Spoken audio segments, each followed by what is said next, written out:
Hello, my name is John Rose, and in this video I would like to give what I believe to be the definitive answer to one of life's most perplexing questions. What is the root to all evil? What is the root of all evil?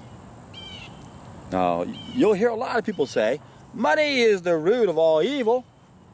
And when some people hear that, they say, no, it isn't money. It's the love of money. Avarice is the root of all evil. And yet others will come along and say, no, it's greed.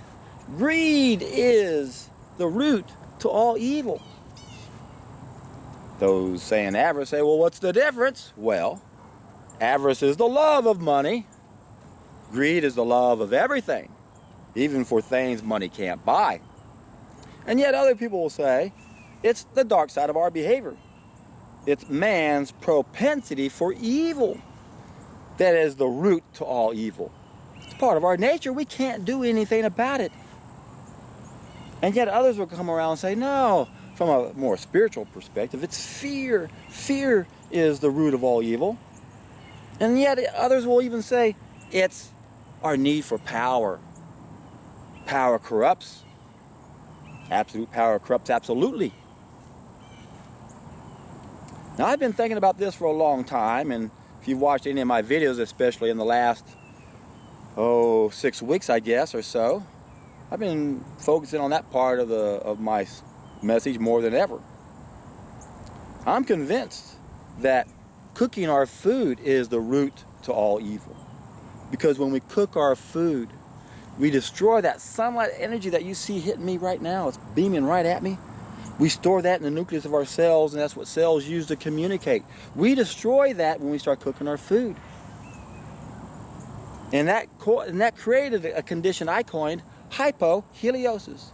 It's an abnormally low biophoton level. And I'm convinced it is the most dangerous disease and the most common disease ever since the fall of mankind, which happened around 60,000 years ago when we started consistently cooking our food, destroying those biophotons that our cells use to communicate. So instead of having 6 strong senses, we have 5 and a fraction.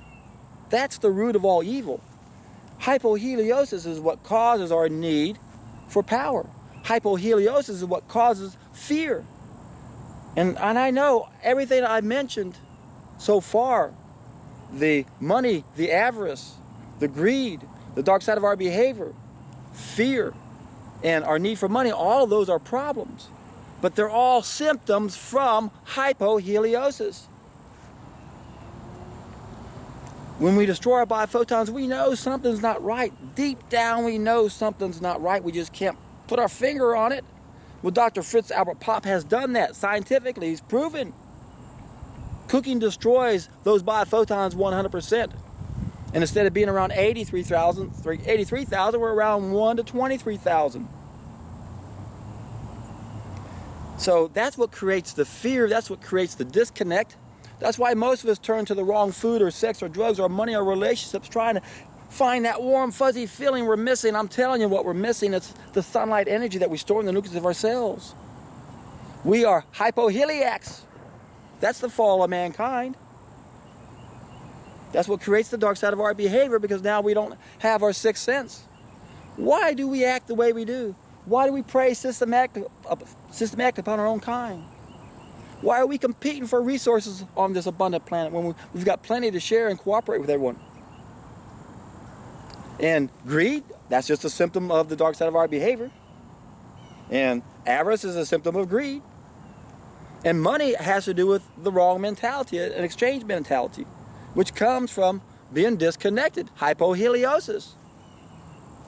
That's why there's one simple solution to get us out of this hell. And everything else is a distraction. We're always being distracted with all sorts of stuff that doesn't matter. And remember, the urge to save humanity is always a false face or usually a false face for the urge to rule it. So what we have when we have people trying to do something that looks to be good, chances are it's all controlled opposition. It's really difficult to understand. answers to profound questions. If you don't understand how the world works, if you don't understand that there's something wrong with us individually, and that makes us sick collectively, then you really won't understand the truth about history. You won't understand the truth about health and the role that you play in getting us out of the hell we've created. It's a big piece of the puzzle. We have to understand we are hypoheliacs. We're lacking the sunlight energy in the nucleus of our cells to be the best that we can be. Now, a lot of people do pretty good with 5 senses. There are a lot of saints on this planet with 5 senses in just a little fraction. And we look at them and say, oh, what you're saying, John, can't be true. But look at them. They're making that mistake. And look at them. Look at them. Well, they are the exception. And a lot of us do really well with 5 senses. My gosh, a lot of people do well with 4 senses or 3 senses. But life is harder. Not better and easier when we don't have those. Long ago, life used to be really simple and could be represented with 3 boxes, 4 portals, and 53 pieces, or at least most of our existence could be represented with that. That excludes accidents and acts of nature. If we add that to the equation, we need 2 more boxes and 2 more portals and 2 more pieces, so that you'd have 5 boxes, 6 portals, 55 pieces. Now that the pieces may sound complicated, but it's not, because there are 3 stages of knowledge, 3 boxes initially. That's how life started. And then and these boxes logically connect. Cause and effect is an ordered pair. So every box logically connects, and there's 4 main connections initially. That's how it was in the beginning. 2 doorways that have to do with the law of cause and effect, and then we have 2 more portals that deal with the ripple effect. That's how you get the 4 portals.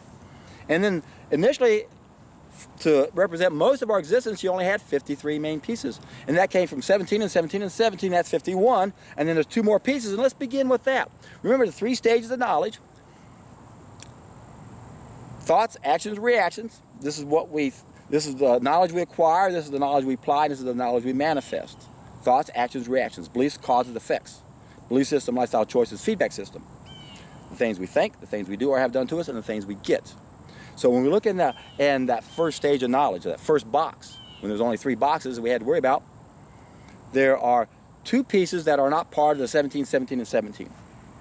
That's 2 forms of consequences. Knowledge of the consequences, experience of the consequences. And back when we had 3 boxes and 4 portals, all we had to do is go through 1 portal. That's how simple life used to be. All we had to do is apply the knowledge we had of the knowledge of the consequences. And what is the knowledge? It has to do with those other 17 pieces I've identified. 12 of them are our essential needs. The other 5 are the things we mastered. And the knowledge we're missing is to keep those separate. Keep them separate.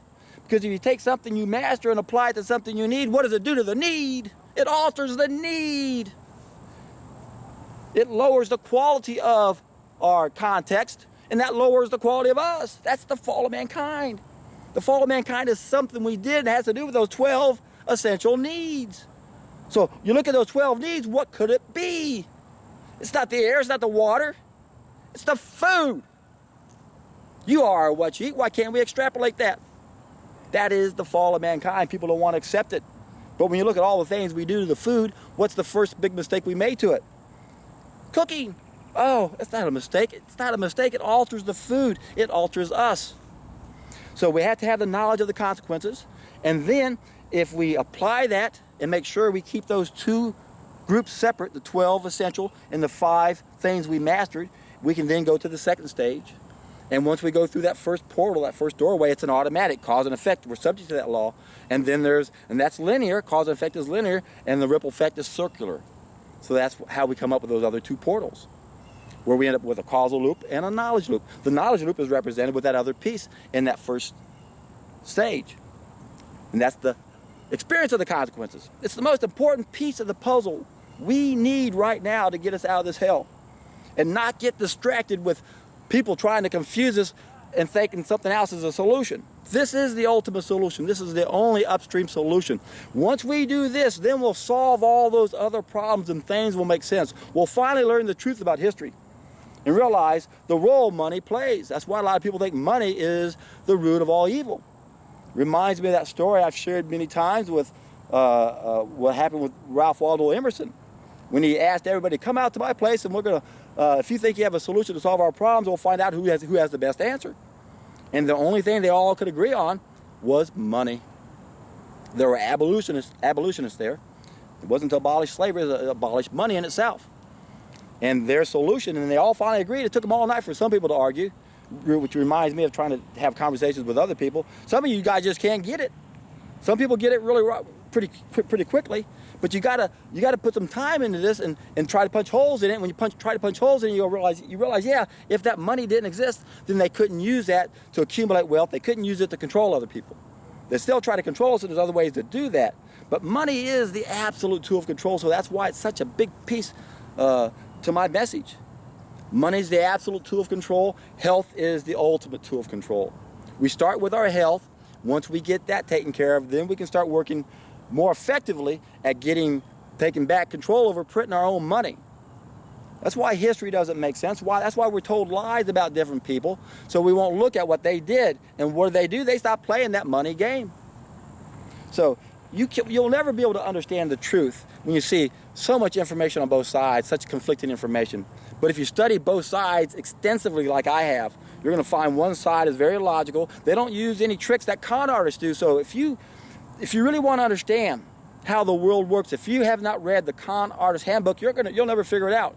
You also have to study the Hasbara Handbook.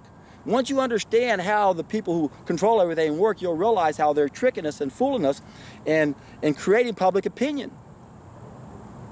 So it's very difficult for the average person to make any sense out of this, mainly because you don't know you're being conned. Now, I have never conned another person in my life, ever. But I've studied the Con Artist Handbook extensively, and I know how they operate. I recognize when one side of the story, what they're doing. When they can't combat evidence that proves a certain version, they work on the emotions. And they work on the fact that they've been brainwashing us for so long, so that even if you're intelligent enough to entertain an idea without accepting it, you already have so many references that support the old version that it's going to be hard for you to objectively analyze the new version. Remember, an idea is like a tabletop without any legs, or it's like a book with two covers without any pages. The pages and those legs are the references. We don't even realize every day you hear reference after reference. In fact, someone told me about a video, I read about a video today, and this one guy sounded like it was all good, but he did two things. He put 2 more pages in a book you don't even know they're putting pages in. I'm telling you, it's not easy to figure out what's going on. If you don't study the Con Artist Handbook, if you don't understand how the world works and how it's all about printing our money, then you'll never understand the truth about history. And they don't want us to know the real history. Otherwise, they can't keep controlling us. They have to keep us ignorant about how to live and how to adapt.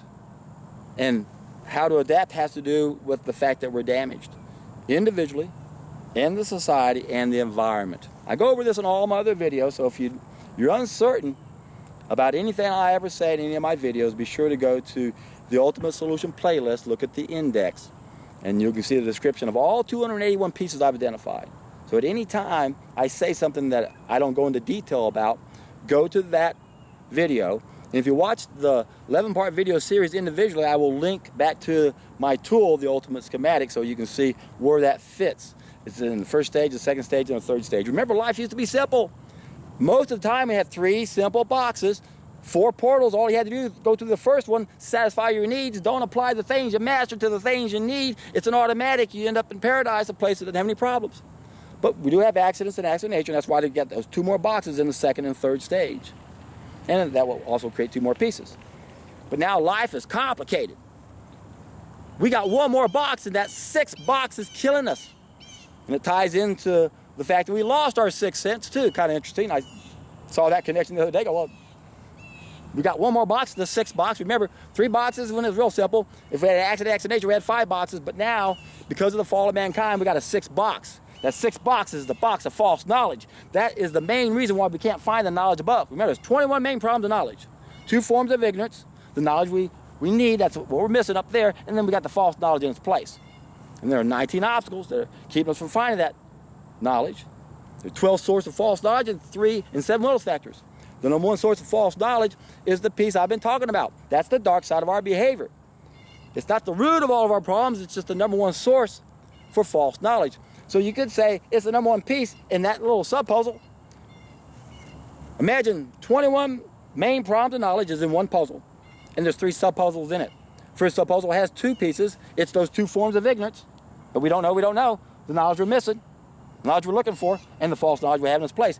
Then we got another puzzle that has 12 pieces in it, 12 source of false knowledge. Well, the number 1 piece in that is the dark side of our behavior, so of course it's a big problem, but it's not the root. It's not the root. And then, of course, we got the 7 little factors would be the 7 pieces in the 3rd puzzle. So this is what I do with all my knowledge, and this is what I explain in my special teaching tool, The Ultimate Schematic. Now, a lot of y'all aren't interested in this, and this bores the hell out of you. Well, fine, then don't look into it. But some of you guys want to know more details. And I want to help you guys figure out how not to get tricked and conned and into believing bullshit. And the hardest obstacle we're up against is we have way too many references in books we don't even realize were put in there. You got this book on an illusion of scarcity. That's a part of a book on abundance. It's the book they don't want us to know about. And you have no idea how many references have been put into this one book to make you think one way so you won't look what one person did. And what they do? They broke away from these bastards that are printing our money and having an unfair economic advantage over us. And therefore use that money to own and control everything. So money is a big problem. The love of it is a big problem. Greed is a big problem. The dark side of our behavior is a big problem. Fear is a big problem. The need for money is a big problem. But it's the cooking of the food that is the biggest problem of all. When you finally wake up to that realization, woohoo! You're in for a treat.